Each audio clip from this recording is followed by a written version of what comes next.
आप देख रहे हैं प्रोग्राम दस्तक रेहान तारिक के साथ। आज जिन स्टोरीज पर देंगे दस्तक उनमें शामिल है मरियम नवाज नेशनल डायलॉग के लिए तैयार, क्या नून लीग दबाव का शिकार है?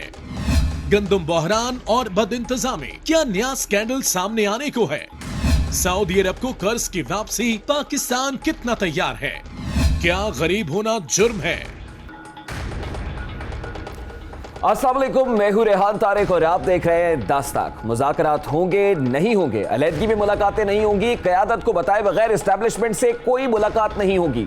हाँ नहीं और नहीं हाँ के दरमियान गुज़श्ता 2 माह से मुस्लिम लीग नून का वोटर एक पेंडुलम की तरह झूल रहा है। नवाज शरीफ और मरियम नवाज वोट को इज्जत दो का नारा बुलंद करते, बराह रास्त एस्टैब्लिशमेंट पर इलेक्शन चुराने का इल्जाम भी आयद करते रहे हैं। नून लीग का वोटर अजीब मखमसे का शिकार रहा है। गुज़श्ता दिनों बिलावल भुट्टो जरदारी का बरतानवी नशरियाती इदारे को इंटरव्यू, जिसमें उन्होंने नवाज शरीफ के बयानिए से इख्तिलाफ किया, इस इंटरव्यू के बाद पीडीएम इत्तेहाद में दरारों की खबरें सामने आना शुरू हो गई। लेकिन बुध की शाम यानी गुज़श्ता रोज मरियम नवाज ने बिलावल भुट्टो को चाय पर मदऊ किया। 1-on-1 मुलाकात हुई, कई दिनों से ताल्लुकात पर जमी गर्द को साफ करने की कोशिश भी हुई। इस मुलाकात के बाद आज ही मरियम नवाज शरीफ का बीबीसी को इंटरव्यू सामने आया है। इस इंटरव्यू से मरियम नवाज के एंटी एस्टैब्लिशमेंट बयानिए पर सवाल उठना शुरू हो गए हैं। मरियम नवाज ने अपने इंटरव्यू में कहा है कि नून लीग फौज से बात करने के लिए तैयार है और ऑपोजिशन के इत्तेहाद पीडीएम के प्लेटफॉर्म से बातचीत पर गौर किया जा सकता है, लेकिन शर्त यही है कि तहरीक इंसाफ की हुकूमत को घर भेजा जाए। मरियम नवाज ने अपने इंटरव्यू में एस्टैब्लिशमेंट से राब्तों का दावा भी किया है। उनका कहना था कि एस्टैब्लिशमेंट ने मेरे इर्द गिर्द मौजूद बहुत से लोगों से राब्ते किए हैं, मगर मेरे साथ बराह रास्त किसी ने राब्ता नहीं किया है। बिलावल भुट्टो के इंटरव्यू के बारे में जब मरियम नवाज से सवाल पूछा गया था तो मरियम नवाज शरीफ का इस बारे में कह रहा था कि पाकिस्तान पीपल्स पार्टी का अपना मौक़िफ़ है, पाकिस्तान मुस्लिम लीग नून का अपना बयानिया है, जो मियां साहब ने वाज़े कर दिया है। इन हाउस तब्दीली या फिर माइनस इमरान खान फार्मूले की बात करते हुए उनका यह भी कह रहा था कि माइनस इमरान खान देखा जाएगा। मैं इस बारे में मजीद कुछ नहीं कहूँगी, लेकिन जब वक्त आएगा तब देखा जाएगा। इस हुकूमत के साथ बात करना गुनाह के मुतरादिफ है। इस हवाले से मरियम नवाज बीबीसी को इंटरव्यू देते हुए क्या कह रही थी, जरा उसकी एक झलक आपके सामने रखें। डायलॉग जो है अब पाकिस्तान के अवाम के साथ हो। ये हुकूमत पूरी की पूरी जाली हुकूमत है, ये सिलेक्टेड हुकूमत है, इसके साथ बात करना गुनाह है। इमरान खान हो या उसकी पार्टी में से कोई दूसरा शख्स हो, वो देखा जाएगा। मैं अभी इसके ऊपर कोई हतमी बात नहीं कर सकती। इमरान खान और हुकूमत को घर जाना होगा। लाइन ऑफ एक्शन क्या होगा? लाइन ऑफ एक्शन तो देखा जाएगा। अभी पीडीएम पे बैठ के हम बात करेंगे। उनको घर जाना पड़ेगा, तरीका कोई भी हो, कल हो, परसों हो, 1 महीने बाद हो, इनको घर जाना पड़ेगा इंशाल्लाह। एस्टैब्लिशमेंट इज रेडी कि वो बातचीत करे। हाँ, ये खबरें आ रही हैं। आपके पास ऐसा कोई राब्ता हुआ?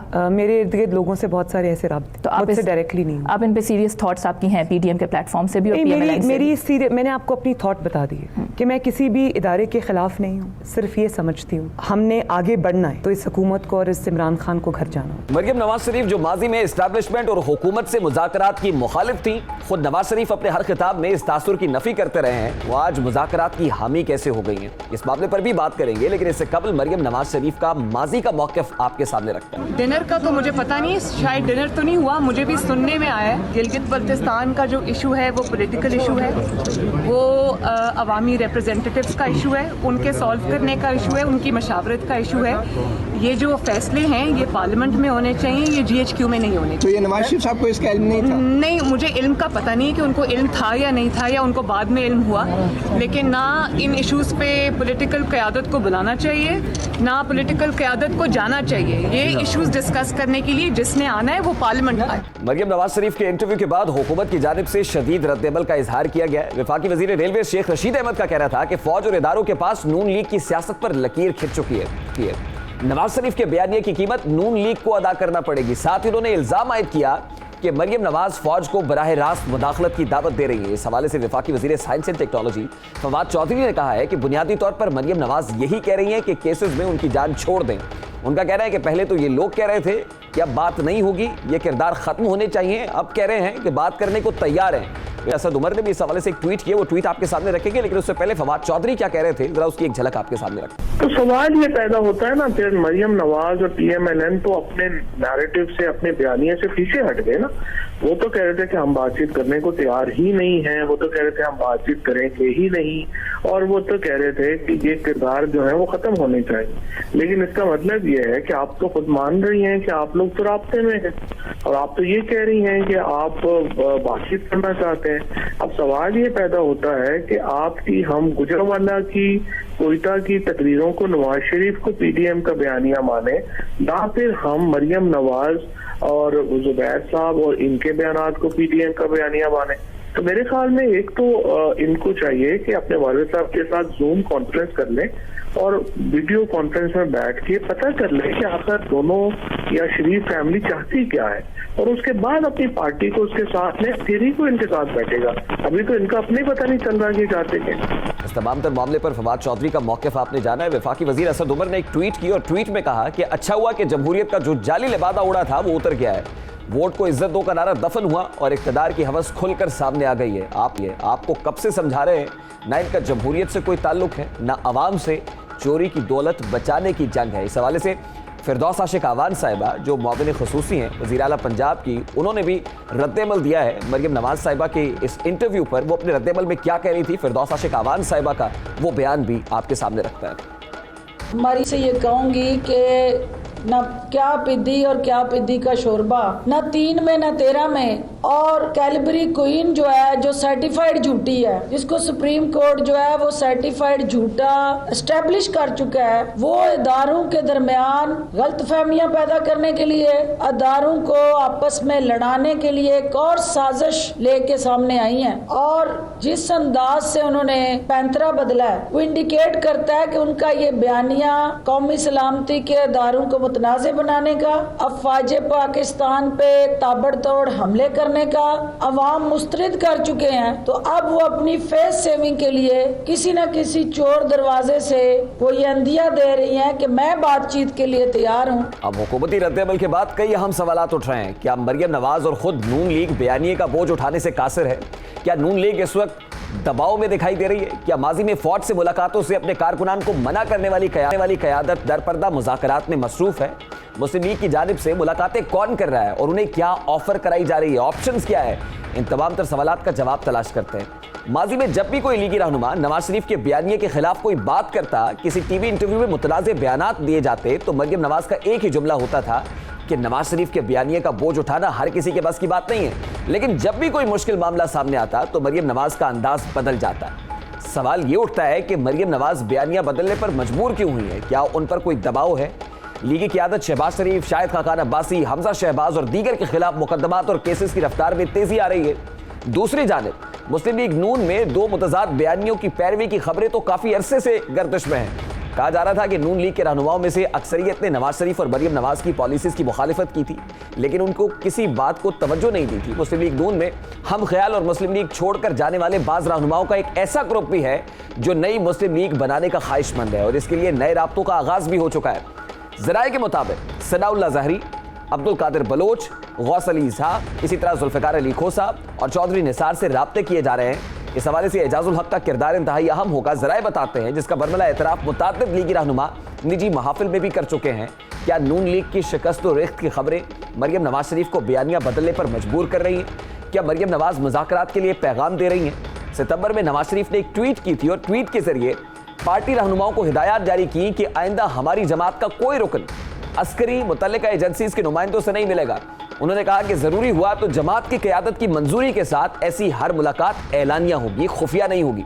लेकिन मरियम नवाज के इंटरव्यू के बाद बज़ाहिर महसूस हो रहा है कि बैकडोर मुज़ाकरात किसी न किसी सूरत जारी थे। लेकिन ये मुज़ाकरात कौन कर रहा था? क्या मुस्लिम लीग नून इक़्तिदार के लिए तमाम हदें उबूर कर रही है? मरियम नवाज ने अपने इंटरव्यू के जरिए किसको पैगाम दिया है? एक और अहम सवाल, क्या मुज़ाकरात के लिए मुंतखब हुकूमत का तख्ता उलटने की बात करना वोट की तौहीन नहीं है? क्या फिर फौज को दावत दी जा रही है कि वो सियासत में मुदाखलत करे? इन तमाम तर सवालात का जवाब लेने की कोशिश करेंगे। इस वक्त पाकिस्तान मुस्लिम लीग नून के रहनुमा मियां जावेद लतीफ़ हमारे साथ मौजूद है। बहुत बहुत शुक्रिया मियां जावेद लतीफ़ साहब आपके वक्त के लिए। मरियम बीबी के बरतानवी नशरियाती इदारे को इंटरव्यू के बाद कई सवालात जन्म ले रहे हैं कि पहले जो बयानिया पेश किया जा रहा था क्या वो बयानिया अब तब्दील हो गया है या फिर मरियम बीबी खुद समझ रही है कि मियाँ साहब के बयानिए का बोझ बर्दाश्त करना मुश्किल होता चला जा रहा है? मेरा ख्याल है अजीब बात है कि इसको जिस तनाज़र में लिया जा रहा है क्या कहा है मरियम नवाज शरीफ ने? यही कहा है ना कि आइन कानून के तहत अगर तमाम स्टेक होल्डर पीडीएम के प्लेटफॉर्म से हम बात करेंगे, कुछ छुप के नहीं करेंगे, हम बिल्कुल पब्लिक में उसको पब्लिक करके बातचीत करने को तैयार हैं, तो हम पाकिस्तान के तमाम अदारे जो हैं वो स्टेक होल्डर हैं। और ये कोई हम इंडिया के अदारों से बात थोड़ी करने की बात कर रहे हैं, अपने हमारे अदारे हैं। और जिस शक्ल में आज पाकिस्तान है, इस पर तो हर एक पाकिस्तानी फिक्रमंद है कि इस गर्दाब से जिसमें ये सब बिल्कुल ठीक बात है, नेशनल डायलॉग जरूर होना चाहिए और मारूजी हालात इस बात का तकाजा करते हैं कि तमाम स्टेक होल्डर्स एक टेबल पर बैठे। लेकिन सवाल इसलिए किया जा रहा है कि इससे पहले मियां नवाज शरीफ साहब का एक ट्वीट भी आया था, उनका कहना था कि किसी सतह पर कोई बात नहीं होगी इदारों के साथ। आज मरियम बीवी का ये स्टेटमेंट देना कि फौज के साथ बात हो सकती है, मुज़ाकरात हो सकते हैं, इसलिए शायद सवाल उठाया जा रहा है। अब मेरा एक बड़ा सादा सा सवाल है, कल बिलावल साहब से मुलाकात के बाद क्या ये चेंज आया है जो 1-on-1 मुलाकात हुई है मरियम बीबी? नहीं, मैं फिर क्लियर करता जाऊं कि ऐसी कोई बात नहीं है। और जो मियां नवाज शरीफ साहब ने पार्टी को पाबंद किया था, वो पाबंदी आज भी है। वो पाबंदी ये थी कि पार्टी को एतमाद में लिए बगैर और पब्लिक किए बगैर कोई मीटिंग किसी से नहीं करेगा। और आज हम 2 कदम उससे आगे जा रहे हैं। अच्छा, ये सब मरियम बीबी की स्टेटेड पोजीशन है। इंटरव्यू में उन्होंने कहा कि मेरे इर्द गिर्द कुछ लोगों को अप्रोच किया जा रहा है, उनसे राब्ते किए जा रहे हैं। कौन अप्रोच कर रहा है, क्या ऑफर हो रही है उनको? मेरे ख्याल इतने मासूम आप भी नहीं है कि कौन राब्ता करते हैं और किन किन से होगा। और माजी में जिनसे राब्ते होते रहे, हाल में भी उनसे राब्ते वही लोग राब्ते कर रहे हैं। और क्या कह रहे हैं सर, ऑफर क्या है, पेशकश क्या की जा रही है?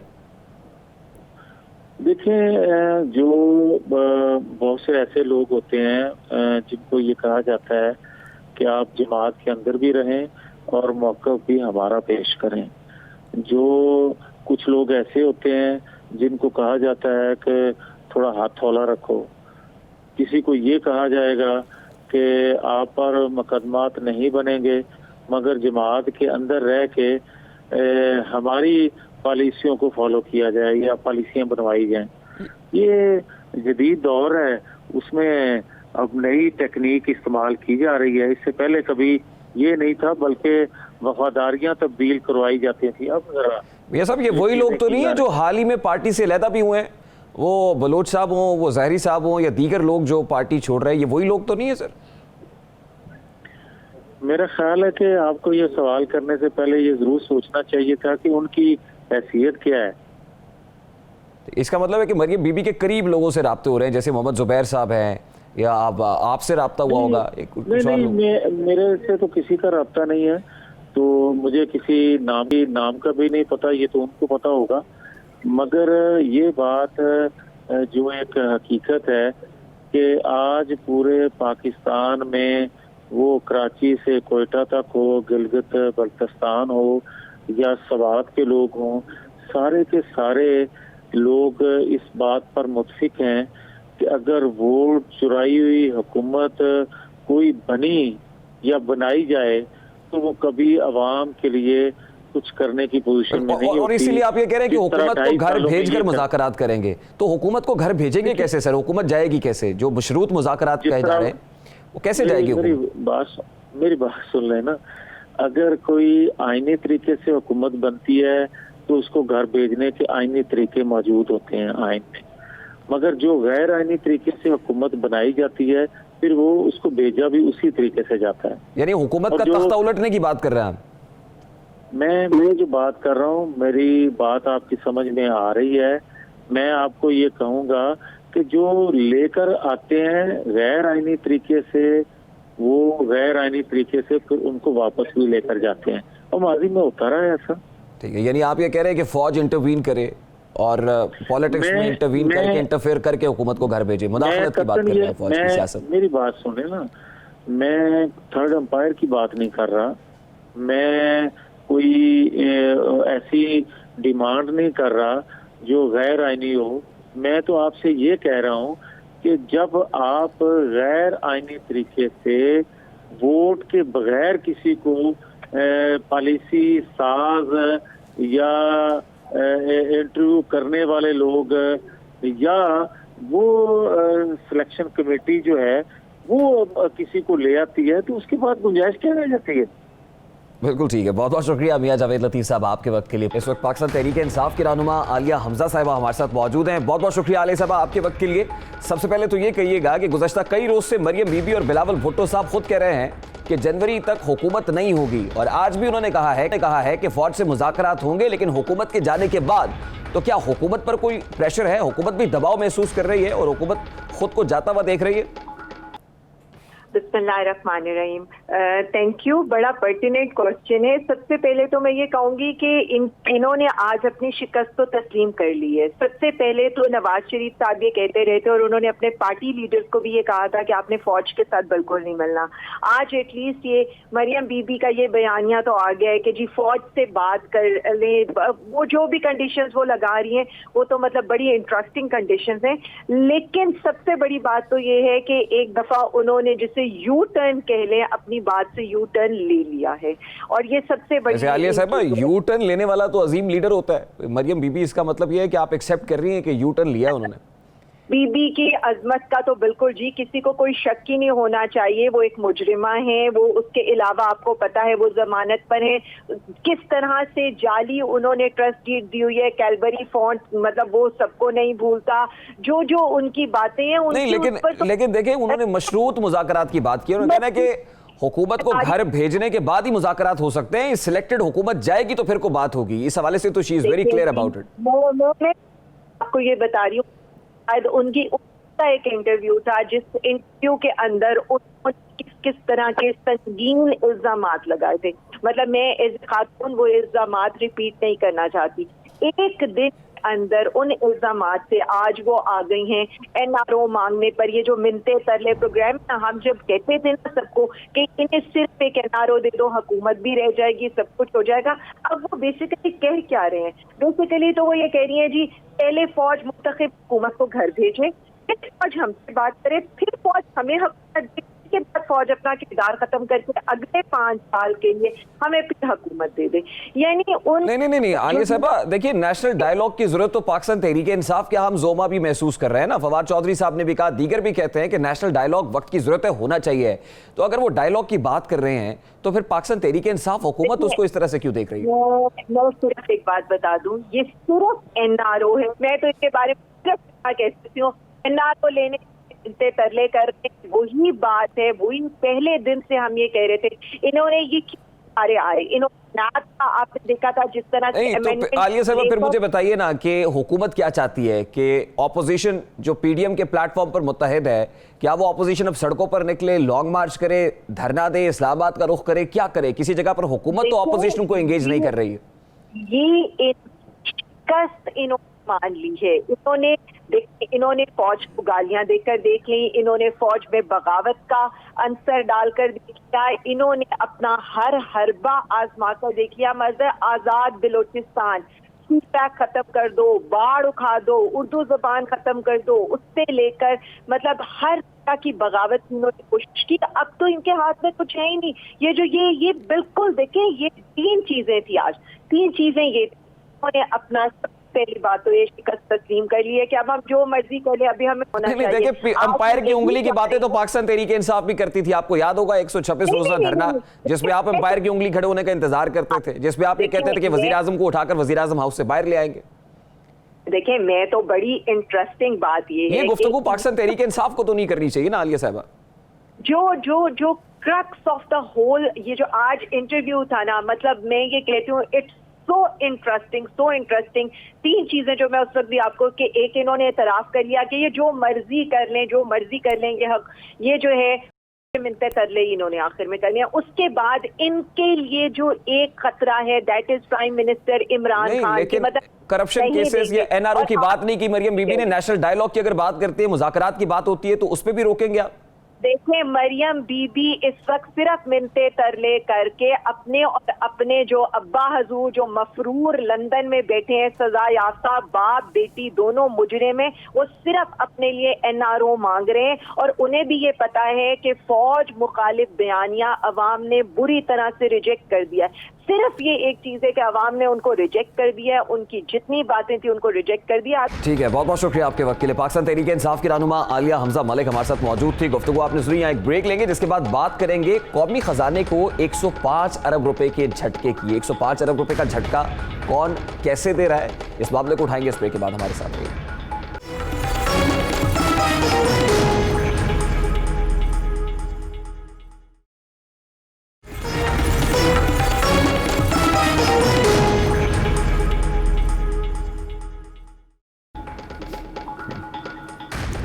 Welcome back. तहरीक इंसाफ के दौरे हुकूमत में गंदम की तीसरी फसल की काश्त का वक्त आन पहुंचा है, मगर ताहाल पहली 2 फसलों के स्कैंडल्स हैं कि खत्म होने का नाम नहीं ले रहे हैं।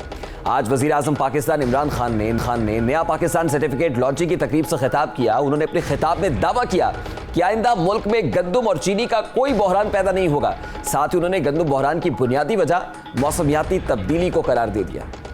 इंडिकेटर्स हैं बिजनेस के, इकोनॉमी के, वो सारे पॉजिटिव डायरेक्शन में जा रहे हैं। हमारे से सिर्फ जो 2 प्रॉब्लम्स आए वो फूड इन्फ्लेशन, और वो भी हमारा मुल्क नहीं, अगर हिंदुस्तान में देखें तो उधर भी उसी तरह फूड इन्फ्लेशन चल रही है। जो सप्लाई चेन्स थी वो इफेक्ट हुई हैं ये कोरोना की वजह से। ऊपर से 2 क्लाइमेट चेंज की वजह से 2 हमारी गंदम की जो क्रॉप्स हैं वो मुतासर हुई कि गलत टाइम पे बारिशें हुई और हमारा जो एक्सपेक्ट कर रहे थे उससे कम गंदम की पैदावार हुई। और चीनी के अंदर बदकिस्मती से एक पूरी कार्टलाइजेशन है जो कि कंपटीशन कमीशन ने अब वाज़े तौर पे सामने रख दी है कि मिल के प्राइस ऊपर कर देते हैं, जो बड़ी बदकिस्मती है। और इंशाल्लाह उसके ऊपर अब हम पूरा कदम उठा रहे हैं। ये मैं यकीन दिलाता हूँ अपनी कौम को कि ये आगे नहीं होगा। वज़ीर आज़म के मुताबिक मौसमियाती तब्दीली के बायस गंदम का बहरान पैदा हुआ। क्या वाकई मौसमियाती तब्दीली इसके जिम्मेदार है या इस बहरान के पीछे दीगर अवामिल कार फरमाए? इक़्तिसादी राब्ता कमेटी में वज़ारत ख़ज़ाना ने गंदम के बहरान और सब्सिडीज़ के हवाले से अपनी रिपोर्ट पेश की है। इस रिपोर्ट में तहलका खेज इंकशाफात किए गए हैं। रिपोर्ट में खदशा जाहिर किया गया है कि गंदम के मामलात में बदइंतजामी से कौमी खजाने को 105 अरब रुपए का नुकसान पहुंचेगा, जिसके लिए वजारत कौमी ग़िज़ाई तहफ़्फ़ुज़ ने वफाकी और सूबाई हुकूमतों को सब्सिडीज़ में अदा करने की तजवीज़ दी है। कौमी खजाने को यह नुकसान कैसे पहुंचेगा और इसमें मौजूदा हुकूमत का क्या किरदार है, इस बारे में आपको बताते हैं। 2018 में बरसर इक़्तिदार आने के बाद पाकिस्तान तहरीक इंसाफ हुकूमत ने 5.5 मिलियन मैट्रिक टन गंदम बरामद करने की इजाज़त दी थी, जिसने न सिर्फ मार्केट में गंदम की किल्लत पैदा की बल्कि कीमत में भी कम अज़ कम 75% इजाफा हुआ। अब हुकूमत न सिर्फ मकामी मार्केट से ज़्यादा कीमत पर गंदम खरीद रही है बल्कि 2 मिलियन मैट्रिक टन गंदम दरामद भी करना पड़ रही है। वज़ारत ख़ज़ाना ने 9 मिलियन मैट्रिक टन के स्टॉक की बुनियाद पर सब्सिडी के अंदाजे पेश किए, जिनमें 1.8 मिलियन मैट्रिक टन दरामद शुदा गंदम भी शामिल है। रिपोर्ट के मुताबिक 9 मिलियन मैट्रिक टन पर गंदम पर सब्सिडी की लागत तकरीबन 90 अरब रुपए है और 4 लाख मैट्रिक टन की इजाफी दरामद के बाद यह सब्सिडी 104 अरब से 107 अरब रुपए पर पहुंच जाएगी। दरामद शुदा गंदम की लागत 2000 रुपए फी मन है, क्योंकि मुआहदे पर दस्तखत 233 से $284 फी मैट्रिक टन के हिसाब से किए गए हैं। अब इसमें मकामी तौर पर नकलो हमल पर आने वाली लागत शामिल नहीं है, ट्रांसपोर्टेशन कॉस्ट नहीं है। वफाकी हुकूमत पास्को के तहत खरीदी गई गंदम पर सब्सिडी देगी जो तकरीबन 11 अरब रुपए बनती है, जबकि सूबे अपनी अदायगी खुद करेंगे, जिनमें पंजाब सबसे ज्यादा तकरीबन 70 अरब रुपए दे रहा है। मौजूदा मकामी गंदम का स्टॉक तकरीबन 7.2 मिलियन टन, जो वफाकी और सूबाई हुकूमतों को 331 अरब रुपए की पड़ी है, लेकिन स्टॉक में मौजूद यही गंदम सिर्फ 265 अरब रुपए में फरोख्त होगी, जिसकी वजह से वफाकी और सूबाई हुकूमतों को 66 अरब रुपए की सब्सिडी की जरूरत पड़ेगी। दरामद शुदा गंदम अंदाजन 1.8 मिलियन मैट्रिक टन है, जो 90 अरब रुपए की पड़ेगी, लेकिन दरामद शुदा गंदम की फरोख्त से तकरीबन 66 अरब रुपए ही मिल सकेंगे, यानी 24 अरब रुपए की सब्सिडी की जरूरत होगी। पीसीसी पहले ही दरामदी कोटे को 2.2 मिलियन मैट्रिक टन तक बढ़ाने की मंजूरी दे चुकी है। गंदम के हुसूल और सब्सिडी की लागत इन पर 90 अरब रुपए के तखमीनों का हिस्सा नहीं है। दरामदी लागत शामिल होने के बाद यह सब्सिडी 105 अरब रुपए तक जा पहुंचेगी।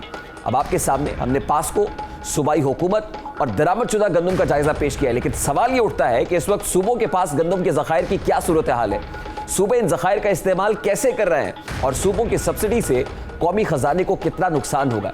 इस हवाले से का इनफरादी जायजा आपके सामने रखते हैं। पंजाब हुकूमत ने 209 अरब रुपए में 4.3 मिलियन मैट्रिक टन गंदम हासिल किया, लेकिन इसकी फरोख्त का तखमीना 160 अरब रुपए है, यानी इसे मकामी स्टॉक पर 49 अरब रुपए की सब्सिडी की जरूरत है। सूबाई हुकूमत 7 लाख मेट्रिक टन दरामदी गंदम भी हासिल कर रही है, जिस पर 34 अरब रुपए लगेंगे, लेकिन इसकी फरोख्त का अंदाजा 25 अरब रुपए है, यानी यहां 8 अरब रुपए की सब्सिडी पड़ेगी। मजबूरी तौर पर हुकूमत पंजाब मकामी और दरामदशुदा गंदम पर 243 अरब रुपए खर्च करेगी, लेकिन इसे 185 अरब रुपए की आमदनी होगी और यूं इसे 58 अरब रुपए की सब्सिडी दरकार होगी, जिसमें इजाफी इंपोर्ट से पड़ने वाले असरात भी शामिल नहीं है। यानी पंजाब, जो कि सबसे ज्यादा गंदम पैदा करता है, सिर्फ एक बार गंदम बरामद की इजाजत ने इस सूबे को बहरान से दो चार कर दिया है। वज़ीर-ए-आज़म पाकिस्तान और पंजाब काबीना किसानों को सब्सिडी देने के दावे तो कर रहे हैं, मगर किसानों को सब्सिडी देने की बजाय बराह रास्त मिल मालिकान को फायदा पहुंचाया जा रहा है। अब आपके सामने दूसरे नंबर पर गंदम पैदा करने वाले सूबे यानी सिंध का जायजा पेश करते हैं। सूबे के ज़खायर को देखा जाए तो हुकूमत सिंध 1.4 मिलियन मेट्रिक टन गंदम के ज़खायर रखती है, जिनकी मालियत 55 अरब रुपए है। सूबे को फरोख्त से 46 अरब रुपए की आमदनी मुतवक्के है, यानी इसे 9 अरब रुपए की सब्सिडी अदा करना होगी। पीपल्स पार्टी की सूबाई हुकूमत दरामदशुदा गंदम से 8 अरब रुपए की 1,70,000 मेट्रिक टन गंदम भी ले रही है। इसकी फरोख्त तकरीबन 6 अरब रुपए में होगी, यानी 2 अरब रुपए की सब्सिडी देना होगी। मजबूरी तौर पर सिंध मकामी और दरामदशुदा गंदम पर 64 अरब रुपए खर्च कर रहा है, लेकिन 53 अरब रुपए ही कमा पाएगा, जिसका नतीजा 11 अरब रुपए के खसारे की सूरत में निकलेगा। एक और अहम सूबे का तज़किरा करते हैं सिंध के बाद। खैबर पख्तूनख्वा में रवा साल गंदम की पैदावार कम होने के बायस मसाइल पैदा हो गए हैं। सूबे की सालाना गंदम की जरूरत 46 लाख मेट्रिक टन है, जिसमें इस साल सूबे में सिर्फ 8 लाख मेट्रिक टन गंदम की पैदावार हुई है। अब सवाल यह पैदा होता है कि सूबे में गंदम की खरीदो फरोख्त पर कितनी रकम खर्च की है। सरकारी आदादोशुमार के मुताबिक खैबर पख्तूनख्वा हुकूमत मकामी और गैर मुल्की ज़राए से 30 अरब रुपए गंदम की खरीदारी पर खर्च कर रही है, लेकिन ये 20 अरब रुपए ही कमा पाएगी। सूबाई हुकूमत 10 अरब रुपए की सब्सिडी दे रही है, जो ज्यादातर दरामदशुदा गंदम पर है। मुल्क में जब भी आटे का बहरान पैदा हुआ, इससे सबसे ज्यादा मुतासर सूबा बलूचिस्तान हुआ है, क्योंकि सूबे में गंदम की पैदावार का बराह रास्त ताल्लुक बारिशों से होता है, लेकिन अच्छी बारिशें होने के बावजूद भी सूबा जरूरत के मुताबिक गंदम पैदा नहीं कर सकता। बलूचिस्तान में गंदम के मामलात का जायजा लिया जाए तो बलूचिस्तान हुकूमत तकरीबन 80,000 मेट्रिक टन गंदम ले रही है, जिसके लिए वो सिर्फ 100 मिलियन रुपए की सब्सिडी देगी। यानी इस वक्त मौजूदा स्टॉक और इमदादी कीमत को मद्देनजर रखते हुए हुकूमत 105 अरब रुपए की सब्सिडी देगी, लेकिन अब जबकि वफाकी हुकूमत ने इमदादी कीमत 1650 रुपए फी बंद कर दी है, सवाल पैदा होता है कि क्या इस इमदादी कीमत के बाद हुकूमत की सब्सिडी में इजाफा होगा? क्या हुकूमत मिल मालिकान को महंगे दामों गंदम फरोख्त करेगी या एक बार फिर सब्सिडी देगी? सूबाई हुकूमतें गंदम की इमदादी कीमत पर मुत्तफिक नहीं है। क्या अदम इत्तफाक गंदम की स्मगलिंग का जरिया बनेगा? क्या फ्लोर मिल मालिकान हुकूमती इक़दामात से खुश हैं? क्या मिल्स को सब्सिडी फराहम करने की बजाय बराह रास्त किसानों को फ़ायदा नहीं पहुंचाना चाहिए था? इन तफसीलात पर बात करेंगे। इस वक्त वज़ीर-ए-आज़म के मुअव्विन ख़ुसूसी बराए रेवेन्यू डॉक्टर वकार मसूद खान हमारे साथ मौजूद है। बहुत बहुत शुक्रिया डॉक्टर साहब आपके वक्त के लिए। डॉक्टर साहब, सबसे पहले तो ये कहिएगा कि जब पाकिस्तान तहरीक-ए-इंसाफ हुकूमत इक़्तिदार में आई तो 2018 में 5.5 मिलियन मेट्रिक टन गंदम बरामद कर दी गई, जिसका नतीजा क्या निकला? शॉर्टेज हुई और साथ ही साथ कीमतें भी 75% बढ़ गई हैं। अब मामला ये हो रहा है कि लोकल और जो दरामदी गंदम है उस पर मजमूई तौर पर जो सब्सिडी का वॉल्यूम है वो 105 अरब रुपए तक जा पहुंचा है। इसका कौन जिम्मेदार है डॉक्टर साहब? बहुत शुक्रिया। देखें, ये जो इसमें इंपोर्ट का कोई 20 से 23 अरब रुपए का इम्पैक्ट है और देखें ये समझना चाहिए कि गंदम इसलिए मंगाना ज़रूरी हुई कि हमारी क्रॉप जिसके मुताल्लिक गुमान था कि वो 27 मिलियन टन है, दर हकीकत 25 मिलियन टन जो है वो हुई और अब हमारे पास स्टॉक्स कम थे इस साल के आगाज़ में, लिहाजा इंपोर्ट के अलावा कोई और दूसरा मुतबादिल नहीं था। ये 10 साल बाद इस मुल्क में हुआ है, 12 साल बाद हुआ है। लेकिन डॉक्टर साहब, कंपैरेटिवली जो गंदम दरामद की गई है अगर उसके वॉल्यूम को देखा जाए वो तो 2.2 मिलियन मेट्रिक टन तक जा पहुंची है। यानी जो आप कह रहे हैं कि क्रॉप का साइज कम था, उसके मुकाबले में जो इंपोर्ट की जा रही है वो तो बहुत ज्यादा है सर।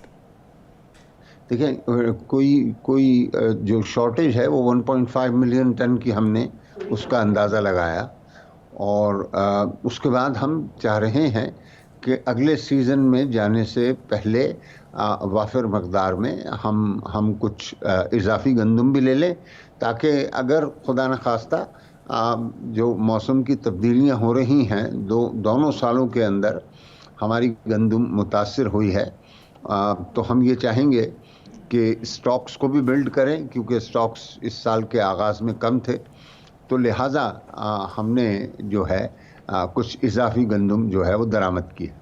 लेकिन डॉक्टर साहब, अगर लोकल गंदम की बात की जाए तो तकरीबन 90 बिलियन तो सिर्फ जो मकामी गंदम है उस पर सब्सिडीज देनी पड़ रही हैं, और उसके साथ साथ जो इंपोर्टेड है बाकी वॉल्यूम उसका है, तकरीबन 15 अरब रुपए उसकी सब्सिडीज की मद में जा रहा है। तो इंपोर्ट का इसमें सब्सिडीज के हवाले से इतना फैक्टर नहीं है जितना लोकल में है, तो मजबूरी तौर पर 105 अरब रुपए का वॉल्यूम जा पहुंचता है सर। जी, मैं तो आपसे इत्तफाक किया है, और आपने क्योंकि सवाल के आगाज़ में ये लिखा था कि इंपोर्ट की वजह से सब्सिडी जो है कोई एक्सेसिव हो गई है, वो बात दुरुस्त नहीं है। और ये तो हर साल मतलब यानी कि इस मकदार के अंदर सब्सिडी जो है वो हम देते हैं। हम तो इसके ख्वाहिशमंद है, इसकी जो सब्सिडीज़ के ऊपर हमने काम किया है उसमें हमने ये तजवीज़ दी है। देखिए, माजी में आपको याद होगा, अब तो उसको 20 साल हो गए, हुकूमत कपास भी ख़रीदती थी और उसको बाहर भेजती थी, चावल भी ख़रीदती थी और उसको बाहर भेजती थी, और इन दोनों के लिए एक्सपोर्ट कॉर्पोरेशंस थी हमारे मुल्क में। मिनिमम सपोर्ट प्राइस 1400 रुपए थी, अब मिनिमम सपोर्ट प्राइस भी बढ़ रही है, वो 1650 रुपए मुकर्रर की है वफाकी हुकूमत ने, गो के सिंध हुकूमत 2000 कह रही है, पंजाब असम्बली में करारदाद 2000 रुपए की हुई है, मिनिमम सपोर्ट प्राइस के हवाले से मंजूर की गई है। तो जब मिनिमम सपोर्ट प्राइस बढ़ी है तो यकीनन वो भी एक फैक्टर है जो एडेड फैक्टर होगा, और उससे सब्सिडीज कितनी बढ़ जाएंगी, इस हवाले से तखमीना लगाया आपने? देखिए, अब आने वाले वक्तों में तो सपोर्ट प्राइस सिर्फ तय नहीं करती कि किस तरीके से सब्सिडी जो है वो बढ़ेगी, और इसका भी जो है अंदाज़ा इसी बात पर होगा कि कितनी पैदावार होती है और कितनी जो है हुकूमत ख़रीदती है। इस मार्केट में हुकूमत कोई 1/3 गंदम लेके ज़ख़ीरा करती है और फिर उसको रिलीज़ करती है। उस निज़ाम के अंदर भी जो है इस्लाहात लाई जा रही हैं, और मैं आपसे यही अर्ज़ कर रहा था कि ये जो सिलसिला है ना, जिसमें हम सपोर्ट प्राइस देते हैं, फिर प्रोक्योरमेंट करते हैं, और फिर शिकायतें भी होती हैं कि किसे मिला किसे नहीं मिला, इसको अब एक झटके में नहीं लेकिन ग्रेजुअली हमें चाहिए कि इस निज़ाम से निकले, और मार्केट ही जो है इन बातों का अच्छा फैसला कर सकती है। जैसे राइस और कॉटन की मैंने आपको एग्जांपल दी। मैं तो सर ये जानना चाह रहा हूं कि जो volume of subsidy flour mills को मिल रहा है, क्या ये अच्छा होता कि कंज्यूमर के ऊपर जो प्रेशर बढ़ रहा है, जो आटे का थैला महंगा होता चला जा रहा है, दस्तरस में नहीं है, तो अगर ये सब्सिडी एक कॉमनर को मिल जाए, आम आवाम को मिल जाए, तो बेहतर नहीं होगा सर? देखिए, इसकी एक बहुत बड़ी मिकदार तो जा ही रही है कंज्यूमर ही के पास, लेकिन जो फ्लावर मिल लगाता है उसे कुछ वैल्यू एडेड प्रोडक्ट्स भी बनाने की इजाज़त होती है।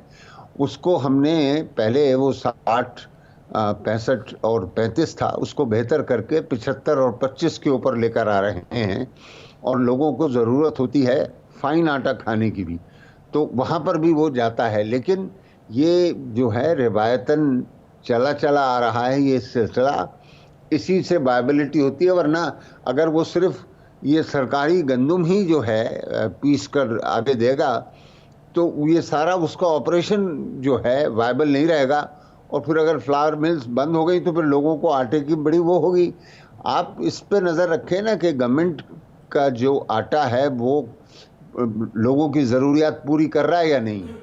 इस वक्त जो है, जो गवर्नमेंट वाला आटा है, जिस प्राइस पे गवर्नमेंट रिलीज़ कर रही है फ्लावर मिल्स को, वो 840 से लेकर 900 रुपए तक के करीब जो है वो मिल रहा है, और अब उसकी मिकदार बढ़ गई है। ठीक है, बहुत बहुत शुक्रिया डॉक्टर साहब आपके वक्त के लिए। वज़ीर आज़म के मुआविन ख़ुसूसी डॉक्टर वक़ार मसूद खान हमारे साथ मौजूद थे। इस वक्त सदर all Pakistan flour mills association Asim Raza साहब हमारे ज्वाइन कर चुके हैं, उनसे बात करते हैं। बहुत बहुत शुक्रिया आसिम रज़ा साहब आपके वक्त के लिए। सर, सबसे पहले तो ये बताइएगा कि जिस वक्त मिनिमम सपोर्ट प्राइस किसानों के लिए 1400 रुपए तय थी, तो उस वक्त 1475 रुपए में आप खरीद रहे थे सरकार से। अब जब मिनिमम सपोर्ट प्राइस 1650 रुपए हो जाएगी तो यकीनन आपके लिए कीमतें खरीद भी बढ़ जाएगी। अल्टीमेटली कॉमनर के लिए, पब्लिक के लिए, कंज्यूमर एंड पर आटे की कीमत कितनी बढ़ने जा रही है सर? देखिए, अगर द गवर्नमेंट पिछले प्रोपोर्शनेटली जिस तरह 1300 में बाइंग थी और 1375 में सेल थी, और 1400 की बाइंग हुई तो 1475 में सेल हुई, अगर उसी प्रोपोर्शन से बढ़ाएंगे तो इसका मतलब है कि 1725 रुपये रेट बनेगा गंदम का। अब स्ट्रेट अवे आपकी जो गंदम है उसकी प्राइस के अंदर अगर आप पिछली प्राइस में देखें तो खातिर खा इजाफा है, तो वो डेफिनेटली वो पास ऑन होगा आगे आवाम के ऊपर। अब ये गवर्नमेंट पे है कि गवर्नमेंट इसकी प्राइस कितना इंक्रीज़ करेगी। ये भी कबल अज़ वक्त होगा कि आटे की प्राइस क्या होगी, लेकिन जितना अगर सरकार इसी रेट में लेके इसी पे देती है तो वो प्राइसेस उसके मुताबिक एडजस्ट होंगी, लेकिन जितने रुपीस पर केजी इंक्रीज़ आएगा कम से कम उतना इजाफा तो आगे पास ऑन होगा। तो आसिफ साहब, ये तासुर दुरुस्त है कि जो सब्सिडी सरकार देती है उसका ज़्यादा फ़ायदा फ्लोर मिल्स वाले उठा लेते हैं और कंज्यूमर एंड के ऊपर एक कॉमनर को वो फ़ायदा नहीं मिल पाता है, क्योंकि सरकार को जो गंदम 1931 रुपये की पड़ती है वो आपको 1475 में बेच रहे हैं। 456 रुपये फी मंथ सब्सिडी आपको दी जा रही है और कंज्यूमर के लिए तो आटा महंगा ही मिलता है। सर भाई बड़ी हैरानगी वाली बात है, चूँकि ये कहना कि 1900 प्लस में गंदम पड़ती है। सबसे पहला सवाल तो मेरा ये, मैं एक क्वेश्चन करने लगा हूँ, आप चेक कीजिएगा कि ये गलत है या सही है, कि सरकार ने इस साल 140 अरब रुपए की गंदम ख़रीदी है, तो 140 अरब पे मार्कअप होना चाहिए ना। अब वो जो 380 अरब साबका फूड डिपार्टमेंट को हुकूमत पंजाब ने देना है उसका मार्कअप भी इसी गंदम पे डाल दिया जाए। किसी और डिपार्टमेंट में ऐसा नहीं है कि जो सैलरीज हैं डिपार्टमेंट की वो गंदम या उनकी जो भी प्रोडक्ट हो उस पर डाली जाएं, तो ये फूड की गंदम के ऊपर तनख्वाहें भी डाल जाती हैं। उसके बाद ख़र्चा TAD हर चीज़ जो फूड डिपार्टमेंट की है वो इस गंदम के ऊपर पड़ती है। तो मैं तो ये समझता हूँ कि ये वैसे ही जो अदाद शुमार है पहले तो इनको दुरुस्त करने की जरूरत है। इसका मतलब ये है कि 1931 रुपये में जो सरकार को पड़ती है वो ट्रांसपोर्टेशन और हैंडलिंग कॉस्ट के अलावा और दीगर लाइबिलिटीज भी उसमें शामिल है, आप ये कह रहे हैं? देखें, जितने की गंदम है उससे डबल द अमाउंट वो है जो इनके पास गंदम मौजूद नहीं है, उसका मार्कअप भी उसी पे डलता है। तो वो फ्लोर मिल्स को कहाँ से मिल गया? फ्लोर मिल्स को दिया जाएगा। फ्लोर मिल्स का तो सर इस वक्त जो बहस जारी है वो ये है कि जो मिनिमम सपोर्ट प्राइस है वो क्या होनी चाहिए, क्योंकि वफाक ने 1650 रुपए तय कर दिए, सिंध हुकूमत ने 2000 रुपए मुकर्रर किए, पंजाब के अंदर भी करारदाद मंजूर हो गई असम्बली में कि 2000 रुपए होनी चाहिए और इस हवाले से ताफुजात भी हैं कुछ लोगों के। आप क्या समझते हैं कि अगर वफाकी हुकूमत 1650 मुकर्रर करेगी, एक सूबे में कम होगी, दूसरे में कीमत ज्यादा मिल रही होगी, तो KP की तरफ या सिंध की तरफ जो है वो ये स्मगलिंग नहीं हो जाएगी और फिर ब्लैक मार्केटिंग होगी, जिस तरफ रेट ज्यादा मिलेगा उस तरफ को गंदम फ्लो करेगी? देखें, सीधी सी बात है, जो वफाक ने फ़ैसला किया है मैं समझता हूँ उन्होंने एक हकीकत पसंदाना 1650 का फ़ैसला किया है। वो इसलिए कि इंटरनेशनल मार्केट से अभी भी आप गंदम इंपोर्ट करें तो कराची में आके गंदम आपको 1600-1650 रुपये से ऊपर नहीं कॉस्ट कर रही। इसका मतलब है इंटरनेशनल मार्केट अभी इतने ऊपर रेट जाने के बावजूद यहाँ पे है, लेकिन यही मार्केट जब नई क्रॉप आती है तो आपको 1200 रुपये के अंदर गंदम पहुँच जाती है कराची के अंदर। तो आप इंटरनेशनल मार्केट से इतना ऊपर जाके क्या करेंगे? जो काम करने वाले हैं वो कुछ और हैं। 2000 रुपया रेट करना इसका हल नहीं है। मैं ये समझता हूँ कि सीड पे काम होना चाहिए, पर एकड़ यील्ड जिस तरह आपके हमसाया ममालिक के अंदर ज़्यादा है उसके रिसर्च की ज़रूरत है। आपको चाहिए कि आप सीड पे काम करें। जो एवरेज पाकिस्तान की है वो 24-25 मन की है। ठीक है, बहुत बहुत शुक्रिया आपके वक्त के लिए। सदर all Pakistan flour mills association Asim Raza हमारे साथ मौजूद थे। गुफ्तगू आपने सुनी। यहाँ एक ब्रेक लेंगे जिसके बाद तस्करा करेंगे कि क्या मुल्की माशी मुश्किलात में इजाफा होने वाला है, क्योंकि वज़ीर आज़म तो कुछ और ही तस्वीर पेश कर रहे हैं, लेकिन मुल्की माशी सूरत इस वक्त क्या है आपके सामने रखेंगे इस ब्रेक के बाद। हमारे साथ रहिए।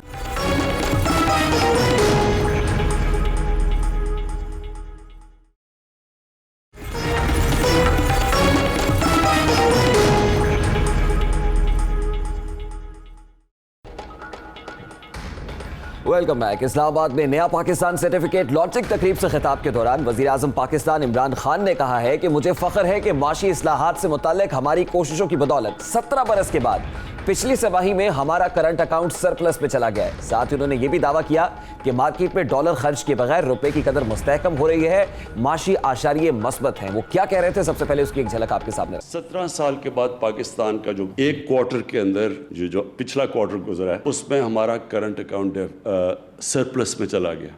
ये एक बहुत बड़ी अचीवमेंट है और इसके अंदर बड़ी कोशिशें गई हैं। एक तो एक्सपोर्ट इंडस्ट्री को पहली दफ़ा पूरी कॉन्सेंट्रेट करके हमने एक्सपोर्ट इंडस्ट्री को उठाने की कोशिश की, एक्सपोर्ट्स बढ़ाने की कोशिश की। जिस तरह अभी हफीज़ ने बताया 24% हमारी एक्सपोर्ट्स बढ़ी है। और दूसरा फिर रेमिटेंसेस, यही जो ओवरसीज़ पाकिस्तानीज़ हैं, इनका पैसा अट्रैक्ट करने के लिए स्टेट बैंक ने बड़े अच्छे उनको इंसेंटिव्स दिए और वो जब अब नज़र आ रहे हैं कि हमारी रेमिटेंसेस बढ़ गई हैं और उसी की वजह से ये सरप्लस भी आया और हमने इंपोर्ट्स भी अपनी कर्टेल किए। अब वज़ीर-ए-आज़म पाकिस्तान रिकॉर्ड तरसीलाते ज़र, रुपए के इस्तेहकाम और फिर माशी आशारियों की बेहतरी को अच्छे मुस्तकबिल के नवीद सुना रहे हैं, लेकिन हकीकत में मामला इतना सीधा नहीं है जितना कि बताया जा रहा है। पाकिस्तान को इस वक्त अपने ज़र मुबादला के ज़खायर $12 बिलियन पर मुस्तहकम रखना अहम चैलेंज बना हुआ है। ये बैलेंस ऑफ पेमेंट्स वाला मामला है, क्योंकि इन्हीं ज़खायर की बुनियाद पर माशी आशारिये तय होंगे।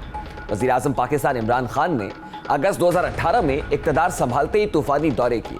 वो सऊदी अरब पहुंचे, कतर की उड़ान भरी, मुत्तहिदा अरब अमारात में अहम मुलाकातें की, यहाँ तक कि चीन भी जा पहुंचे। वज़ीर-ए-आज़म के इन दौरों का मकसद खसारे से 2-4 मईशत को सहारा देना था, अदायगियों में तवाज़ुन को बरकरार रखना था और इस सब के लिए पैसों का हुसूल था, क्योंकि पाकिस्तान को IMF के प्रोग्राम से इस्तेफादा करने के लिए ज़र मुबादला के ज़खायर बढ़ाना था, बैलेंस ऑफ पेमेंट्स को ठीक करना था। वज़ीर-ए-आज़म के कामयाब दौरों के बाद चीन, सऊदी अरब, UAE ने खूब मदद की और पाकिस्तान IMF प्रोग्राम में जाने के काबिल हुआ। सऊदी अरब के माशी मददगार पैकेज के तहत $6.2 बिलियन की रकम पाकिस्तान को मदद की सूरत में दी गई थी। इस रकम में से $3 बिलियन नकद की सूरत में दिए गए थे, जबकि $3.2 बिलियन तेल और गैस के मुआहदों की सूरत में थे, मौखिर अदायगियों की सूरत में दिए गए थे। ये एक तरह से कारोबारी इमदाद थी। पाकिस्तान ने $3 अरब में से $1 अरब वापस कर दिए, जो बैलेंस ऑफ पेमेंट्स की मद में दिए गए थे, जबकि अगले माह बकाया $2 अरब सऊदी हुकूमत को देना है।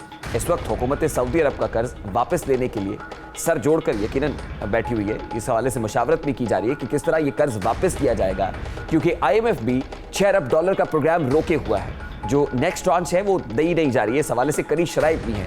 IMF का मुतालबा है कि पाकिस्तान बिजली की कीमतें बढ़ाए, गर्दिशी कर्जों पर काबू पाए, लेकिन ऐसा होता हुआ दिखाई नहीं दे रहा है। आने वाले दिनों में अगर IMF का पैकेज रिलीज नहीं होता है तो माशी हवाले से पाकिस्तान को मुश्किलात का सामना करना पड़ सकता है। लेकिन रुपए की मुस्तहकम कदर रखने के लिए इस वक्त पाकिस्तान के पास क्या ऑप्शंस मौजूद हैं? क्या पाकिस्तान सऊदी अरब से कर्ज वापसी के लिए मजीद वक्त मांगेगा? क्या इस हवाले से UAE को भी मजीद वक्त देने पर आमादा किया जाएगा? ऐसी ही सूरत हाल मुत्तहिदा अरब अमारात के हवाले से है। इस हवाले से पाकिस्तान के पास इस वक्त वाहिद ऑप्शन चीन दिखाई दे रहा है, जो माशी मुश्किलात में साथ दे सकता है। लेकिन हुकूमत चीन के साथ भी ताल्लुकात ज्यादा बेहतर नहीं है, क्योंकि चीनी हुक्काम ने CPEC पर काम की रफ्तार पर अदम इत्मीनान का इजहार किया है। बीजिंग को CPEC के हवाले से पाकिस्तानी कारकर्दगी पर तहफ़्फ़ुज़ात भी हैं। हुकूमत मुल्क की तरक्की के इस अहम मंसूबे पर किस हद तक संजीदा है, इस हवाले से ये खबर खासी अहम है, क्योंकि इस वक्त CPEC अथॉरिटी का कोई चेयरमैन मौजूद नहीं है, क्योंकि अरकान कौमी असम्बली ने फिलहाल काम ना करने वाली इस एजेंसी की कोई कानूनी हैसियत और इसकी आला इंतजामिया के काम को चैलेंज किया था। CPEC अथॉरिटी के मौजूदा chairman major general retired Asim Saleem Bajwa महज राब्ते की हद तक काम कर रहे हैं, क्योंकि CPEC अथॉरिटी ऑर्डिनेंस 31 मई 2020 से खत्म हो चुका, यानी 6 माह से अथॉरिटी का ऑर्डिनेंस खत्म होने के बावजूद हुकूमत कोई कानून साजी नहीं कर पाई है। CPEC जिसके तहत ML1 मंसूबा बनना था, इंडस्ट्रियल जोन्स कायम होने थे, मुल्क में तरक्की के सुनहरी दौर का आगाज होना है, इस मंसूबे को भी हुकूमत कानूनी तहफ़्फ़ुज़ देने में नाकाम दिखाई दे रही है। क्या इस गैर संजीदा रवैये के साथ चीन माशी मसाइल से निकालने में मदद फराहम करेगा? क्या पाकिस्तान को IMF की कड़ी शराइत के सामने झुकना पड़ेगा, या फिर महंगाई, बेरोजगारी और गुर्बत की शरह में इजाफा होगा? यकीनन ये बड़े अहम सवालात हैं और ये सवालात इनका जवाब हुकूमत को देना होंगे, एड्रेस करना होगा कि कब तक ऐसा मुमकिन हो पाएगा। अब एक अच्छी खबर है, हुकूमत पाकिस्तान ने ओवरसीज पाकिस्तानियों के लिए नया पाकिस्तान सर्टिफिकेट के नाम से इन्वेस्टमेंट स्कीम मुतारिफ कराई है। बैरून मुल्क मुकीम पाकिस्तानी रोशन डिजिटल अकाउंट के जरिए इस स्कीम में सरमायाकारी कर सकते हैं। इसमें मुनाफे की शरह पाकिस्तान और अमरीकी बैंक्स में सरमायाकारी से भी ज्यादा है। इस हवाले से वज़ीर आज़म कितने होपफुल है और वो क्या कहते हैं, उसकी एक झलक आपके सामने रखते हैं। पाकिस्तान बनाओ सर्टिफिकेट्स का और ये जो नया पाकिस्तान सर्टिफिकेट, ये इनिशिएटिव इसलिए इम्पॉर्टेंट है कि हम उन पाकिस्तानियों को एक मौका दे रहे हैं कि वो पाकिस्तान में पैसा भी अपना ला सकते हैं, उनको रिटर्न्स भी अच्छी मिल सकती हैं, और सबसे बड़ी बात यह कि अपने मुल्क की मदद कर सकते हैं। अब इस अकाउंट में सरमायाकारी कैसे होती है और इसके फ़वाइद क्या हैं? सरमायाकारी के फ़वाइद को आसान अल्फाज में समझाने की कोशिश करते हैं। अगर आपके पास $10,000 हैं और आप वो किसी अमरीकी सेविंग अकाउंट में रखते हैं, तो आपको 3 सालों के बाद $18 का फ़ायदा होगा। लेकिन अगर आप यही रकम पाकिस्तान के मुंतखब बैंकों में रखते हैं तो आपको 1800 से $2000 तक फायदा होगा। लेकिन ये अकाउंट कैसे खुलता है, इसे आसान अल्फाज में आपको समझाने की कोशिश करते हैं। सबसे पहले आप हुकूमत पाकिस्तान की जानिब से मुंतखब किए गए एक बैंक का इंतखाब करें। इसके बाद इस बैंक की वेबसाइट पर जाकर अकाउंट खोलने से मुताल्लिक डिजिटल फॉर्म पर क्लिक करें और इसे पुर करें। इसके बाद आपको अपने अकाउंट की किस्म का इंतखाब करना होगा कि आप इस अकाउंट को पाकिस्तानी करेंसी में खुलवाना चाहते हैं या फिर ये किसी दूसरे मुल्क की करेंसी, इस पर आपको तरजीह दें। बैंक आपसे आपके पासपोर्ट, शनाख्ती कार्ड, बैरून मुल्क रहने का सबूत और जरिए आमदन यानी कारोबार या मुलाजमत के बारे में दरियाफ्त करेगा। इसके लिए आपको इन दस्तावेजात की सेकंड कॉपी अपलोड करना होगी। अगर आप मुलाजमत पेशा हैं तो फिर आपको सैलरी स्लिप या फिर मुलाजमत के सर्टिफिकेट की सेकंड कॉपी अपलोड करना होगी। अगर आप ताजिर हैं तो फिर आपके लिए टैक्स रिटर्न, मकान का किराया नामा या फिर जरिए आमदन का कोई और सबूत पेश करना होगा। ये सब करने के बाद आप 48 घंटों के अंदर अकाउंट खुल जाने से मुताल्लिक तस्दीकी पैगाम का इंतजार करें। अब बैंक अकाउंट खुल जाने के बाद आप जिस मुल्क में हैं वहां से बैंक के जरिए अपने अकाउंट में फंड्स ट्रांसफर कर सकते हैं। अगर आप समंदर पार पाकिस्तानी हैं तो फिर देर किस बात की, आगे बढ़िए और पाकिस्तान को माशी तौर पर मुस्तहकम करने के लिए अपना किरदार अदा करें। या एक ब्रेक लेंगे जिसके बाद बात करेंगे कि क्या गरीब होना जुर्म है। इस मामले को उठाएंगे उस ब्रेक के बाद। हमारे साथ रहिए।